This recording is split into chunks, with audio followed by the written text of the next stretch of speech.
आज आम पढ़ा पॉलिटिकल साइंस रो कोर 10 यूनिट 2 तुमर मु पिले आउ 1 मार्क डिस्कशन करूनी डायरेक्ट मु तुमर 2 मार्क 5 मार्क आउ 8 मार्क सब तुम सिलेक्टिव आज मु डिस्कशन करी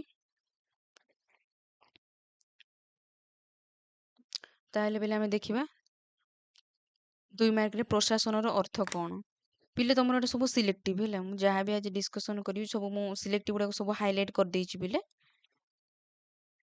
देखिए प्रशासन रो अर्थ कौन साधारण प्रशासन शब्दटी लाटिन शब्द एडी एवं मिनिस्ट्रेटोरु उद्धृत जार अर्थ होची जनसेवा पिले तुम जानिथिबो जे प्रशासन कोन जे से जने प्रशासनिक कर्मचारी बा प्रशासन अर्थ होची कोन ना जनसेवा साधारण जनता मानकर सेवा करिबा साधारण तो प्रशासन एक परिचालना प्रणाली जहाँ मानव संबल और भौतिक संबलर सुविनियोग को बुझे था साधारण प्रशासन हेउची नीति निर्धारण और नीति रूपायनर एक सामूहिक कार्य अटे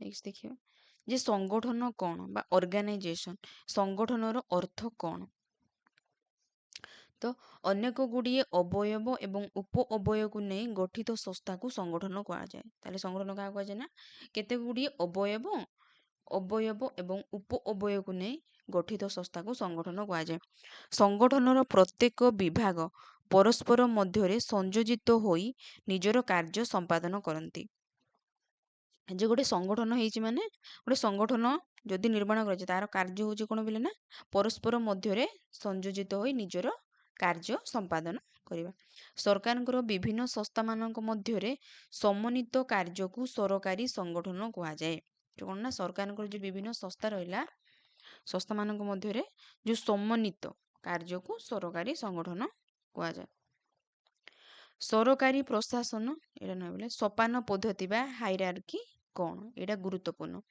कौन ना साधारणतः सोपान पद्धति हेउची प्रशासनिक व्यवस्था रे निम्नरु उच्चतर सोपान पर्यंत स्तरीकरणर प्रक्रिया तमे जानिलो कोन जे हायरार्की होउची गोटे कोन ना प्रशासनिक व्यवस्था रे निम्नरु उच्चतर सोपान पर्यंत स्तरीकरणर एक प्रक्रिया एथिरे निर्देशनामा उच्च स्तररू निम्न स्तर पर्यंत गति करिथाय एथिरो निर्देशनामा उच्च स्तररू निम्न स्तर पर्यंत गति करिथाय अर्थात उपरिस्थ अधिकारिक निर्देशनामा विभिन्न स्तर देई निम्न स्तर को आसीथाय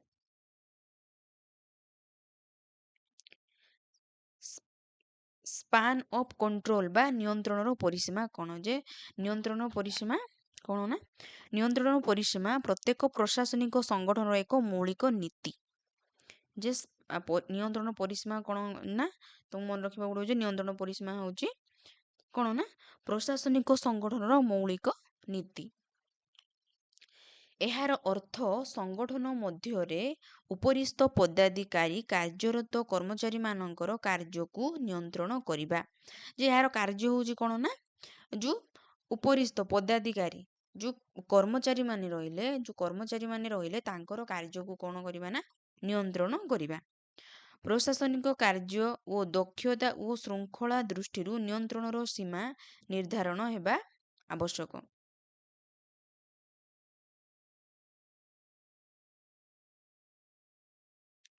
देखिए प्रशासनिक निरपेक्षता कौन साधारण सेवारे साधारण सेवारे कर्मकर्ता माने दलीय राजनीति रे संपृक्त न होई स्वाधीन भावे शासन परिचालना करने को प्रशासनिक निरपेक्षता कहा जाए प्रशासनिक निरपेक्षता कौन बोले ना जे साधारण सेवारे कर्मकर्ता माने दलीय राजनीति जे जो आम जो राजनीति रहा सेठारे अंशग्रहण बा संपृक्त न होई स्वाधीन भाव जो शासन परिचालना करने को प्रशासनिक निरपेक्षता निरपेक्षता माने चुपचाप नीरव भाव रहिबा तुम 2 मार्क तुम जहाँ भी मोर हाइलाइट कर देछि ताहा सब तुम कोन बिले इंपोर्टेंट पिले वीडियो को तुम स्किप करबनी लास्ट नहीं देखिबो ताहले तुम जानि परिबो जे तुमरो आ तुम वीडियो को स्किप कले बिले तुमर लॉन्ग क्वेश्चन मु जहाँ भी तुमरो इंपोर्टेंट देली तुम जानि परिबो कि नहीं ना तुम लास्ट जाए मो वीडियो रो लास्ट जाए रुह बिले ଦେଖିବ ମୁଁ 100% ଗ୍ୟାରେଣ୍ଟି ଦେଇକି କହୁଛି ବୋଲେ ତମେ ପରୀକ୍ଷାରେ ଭଲ ରେଜଲ୍ଟ କରିବ। ମୁଁ ଯାହା ବି ତମର ଇମ୍ପୋର୍ଟାଣ୍ଟ ଦେଉଛି ତମେ ସେତିକି ପଢ଼ିକି ଯାଅ, ଏକ୍ଜାମରେ ଆରାମସେ ଲେଖିକି ଆସିବ।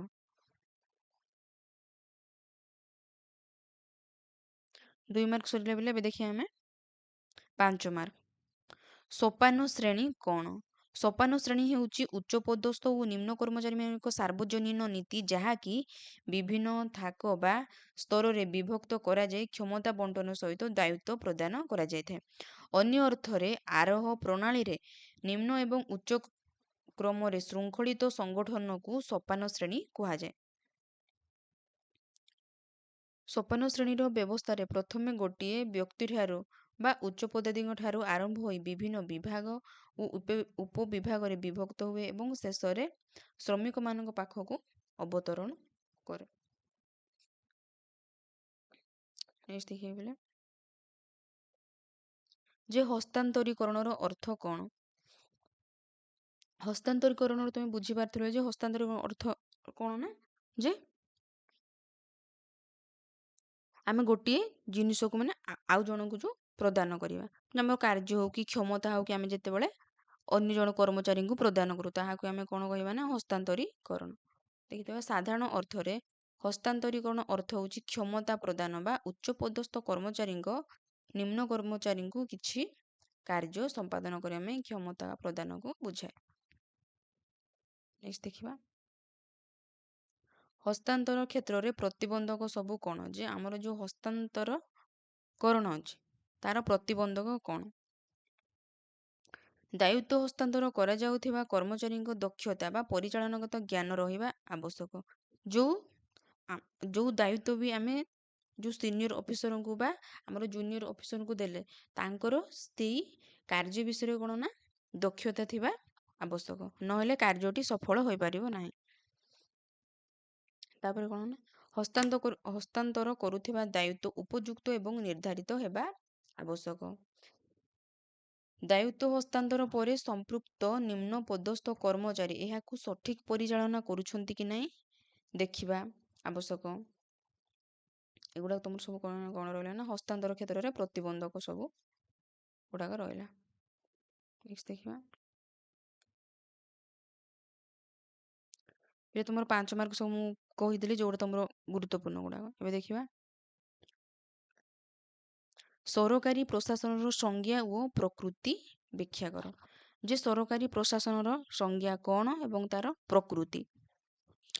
ସରକାରୀ ପ୍ରଶାସନ କହିଲେ ସାମଗ୍ରିକ ଭାବେ ରାଷ୍ଟ୍ରର ଶାସନ ପ୍ରକ୍ରିୟାକୁ ବୁଝାଏ। ଯେ ସରକାରୀ ପ୍ରଶାସନ କହିଲେ କ'ଣ ନା ରାଷ୍ଟ୍ରର ଶାସନ ପ୍ରକ୍ରିୟା।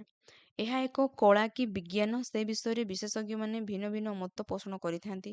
କେତେକ ଏହାକୁ ବିଜ୍ଞାନ ବୋଲି ଅଭିହିତ କଲାବେଳେ ଅନ୍ୟମାନେ ଏହାକୁ ବିଜ୍ଞାନ କହିବାକୁ କୁଣ୍ଠାବୋଧ କରନ୍ତି।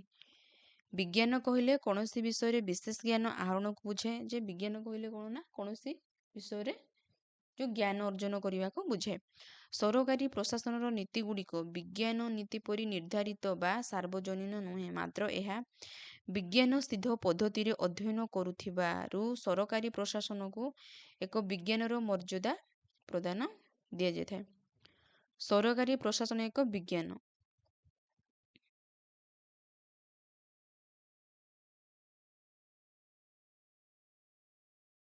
ଦେଖିବା ହାଇରାର୍କି ବା ସୋପାନ ପଦ୍ଧତି କ'ଣ? ପ୍ରଶାସନିକ ସଂଗଠନରେ ଏହାର 10 ଗୁଣ ବର୍ଣ୍ଣନା କର। ଯେ ହାଇରାର୍କି ବା ସୋପାନ ପଦ୍ଧତି କ'ଣ? ଗୁରୁତ୍ୱପୂର୍ଣ୍ଣ ପିଲା। ହାଇରାର୍କି ବା ସୋପାନ ପଦ୍ଧତି ପ୍ରତ୍ୟେକ ପ୍ରଶାସନିକ ସଂଗଠନର ମୌଳିକ ନୀତି ଅଟେ। ଯେ ମୁଁ ପୂର୍ବରୁ ବି କହିଥିଲି ବିଲେ ଯେ ହାଇରାର୍କି ହେଉଛି ଗୋଟେ କ'ଣ ନା ଯେ ପ୍ରଶାସନିକ ସଂଗଠନର ମୌଳିକ ନୀତି ଅଟେ।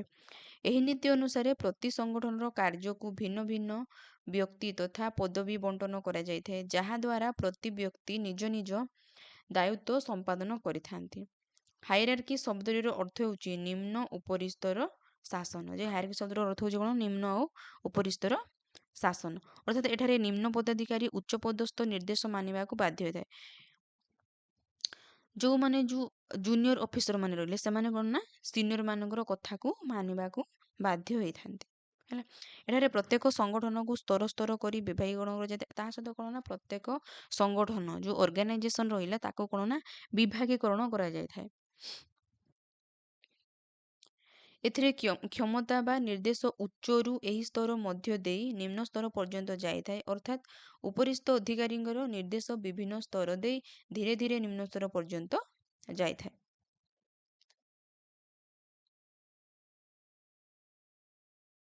ମନୀଷୀ ଭାଷାରେ ଏହି ବ୍ୟବସ୍ଥା କ୍ରମ ଅନୁଯାୟୀ ସଜାଇଥାଏ। କ୍ଷମତା ଓ କାର୍ଯ୍ୟ ଭିତରେ ପ୍ରଶାସନିକ ସ୍ତରଗୁଡ଼ିକୁ ନିର୍ଦ୍ଦିଷ୍ଟ କରାଯାଇଥାଏ, ଯେଉଁଠି ଉଚ୍ଚ ନିର୍ଦ୍ଦେଶ ପାଏ ଓ ନିମ୍ନ କର୍ମଚାରୀଙ୍କୁ ନିର୍ଦ୍ଦେଶ ଦେଇଥାଏ। ତେଣୁ ଏଠାରେ ପ୍ରତ୍ୟେକ ନିର୍ଦ୍ଦେଶ ଗ୍ରହଣ କରନ୍ତି ଓ ନିର୍ଦ୍ଦେଶ ଦେଇଥାନ୍ତି। ଯେ କ'ଣ ନା ପ୍ରତ୍ୟେକ ନିର୍ଦ୍ଦେଶ କ'ଣ ଗ୍ରହଣ ମଧ୍ୟ କରିଥାନ୍ତି, ତା ସହିତ ଗ୍ରହଣ କରିବା ସହିତ ସେମାନେ କ'ଣ ନା ନିର୍ଦ୍ଦେଶ ମଧ୍ୟ ଦେଇଥାନ୍ତି।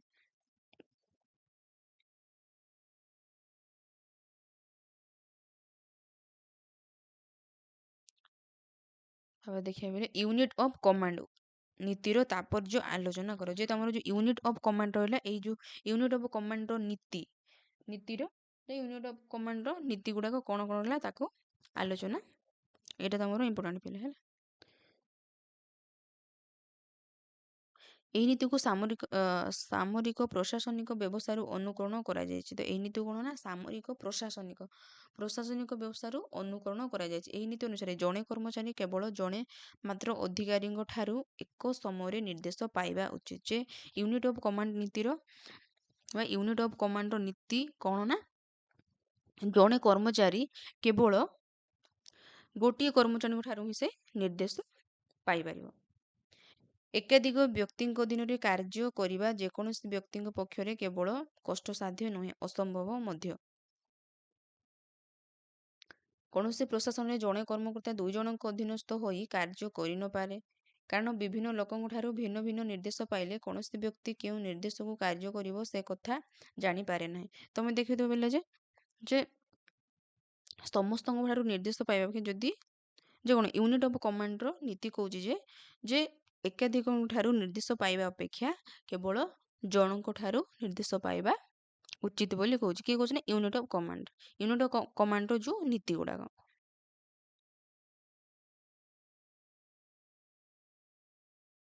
ତାପରେ ଦେଖିବେ ପ୍ରଶାସନିକ, ତୁମେ ଏଗୁଡ଼ାକ ସବୁ ପଢ଼ିଦେବ ପିଲେ ହେଲା। ଯାହା ବି ତମର ଇମ୍ପୋର୍ଟାଣ୍ଟ ମୁଁ ତ କହିଦେଲି, ତମେ ଆକୁ ସବୁ ପଢ଼ିଦେବ। ଏହାର PDF ଯଦି ପାଇବାକୁ ଚାହୁଁଛ ପିଲେ ମୋର ଟେଲିଗ୍ରାମ ଗ୍ରୁପରେ ଜଏନ୍ ହେଇଯିବ। ମୁଁ ସେଠି ମୋର ୟୁଟ୍ୟୁବରେ ଟେଲିଗ୍ରାମର ଲିଙ୍କଟା ଦେଇଦେଇଛି ପିଲେ, ସେଠି ତମେ ଜଏନ୍ ହେଇଯିବ, ଏହାର PDF ପାଇପାରିବ।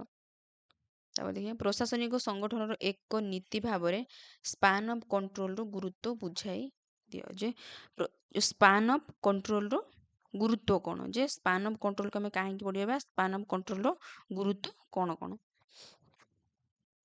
ସ୍ପାନ୍ ଅଫ୍ କଣ୍ଟ୍ରୋଲ ବା ନିୟନ୍ତ୍ରଣ ପରିସୀମା ପ୍ରତ୍ୟେକ ପ୍ରଶାସନିକ ସଂଗଠନର ଏକ ମୌଳିକ ନୀତି।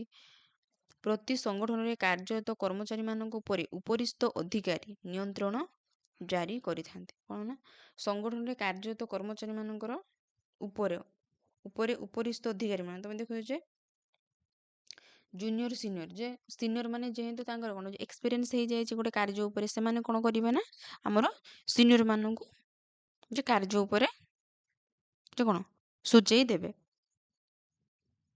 ପ୍ରଶାସନିକ ସଂଗଠନଗୁଡ଼ିକ ଉପରିସ୍ଥ ଅଧିକାରୀ ନିମ୍ନ ସ୍ତରର ଅଧିକାରୀ ଓ କର୍ମଚାରୀମାନଙ୍କ ଉପରେ ନିୟନ୍ତ୍ରଣ ଜାରି କରିଥାନ୍ତି।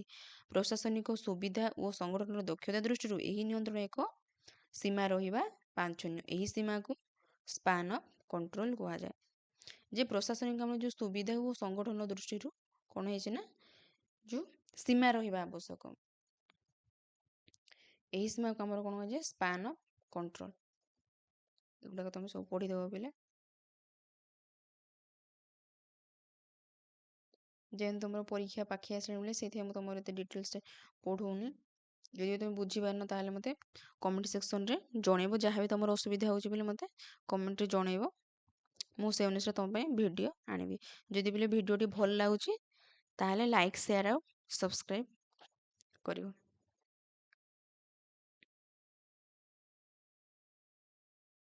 ନେକ୍ସଟ କ'ଣ ନା କେନ୍ଦ୍ରୀକରଣ ଓ ବିକେନ୍ଦ୍ରୀକରଣ ବ୍ୟବସ୍ଥାର ଦୋଷ ଗୁଣର ତୁଳନାତ୍ମକ ବ୍ୟାଖ୍ୟା କର। ଯେ କେନ୍ଦ୍ରୀକରଣ କ'ଣ ଏବଂ ବିକେନ୍ଦ୍ରୀକରଣ ବ୍ୟବସ୍ଥା କ'ଣ ଏବଂ କେନ୍ଦ୍ରୀକରଣ ଓ ବିକେନ୍ଦ୍ରୀକରଣର ତୁଳନାତ୍ମକ,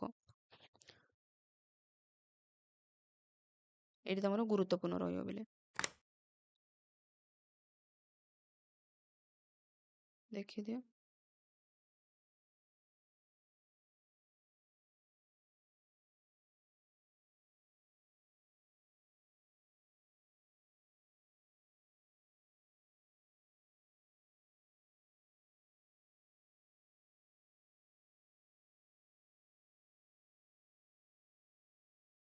ପିଲେ ତମର ୟୁନିଟ୍ 2 କୋର୍ 10 ୟୁନିଟ୍ 2 ତମର କମ୍ପ୍ଲିଟ୍ ହେଲା।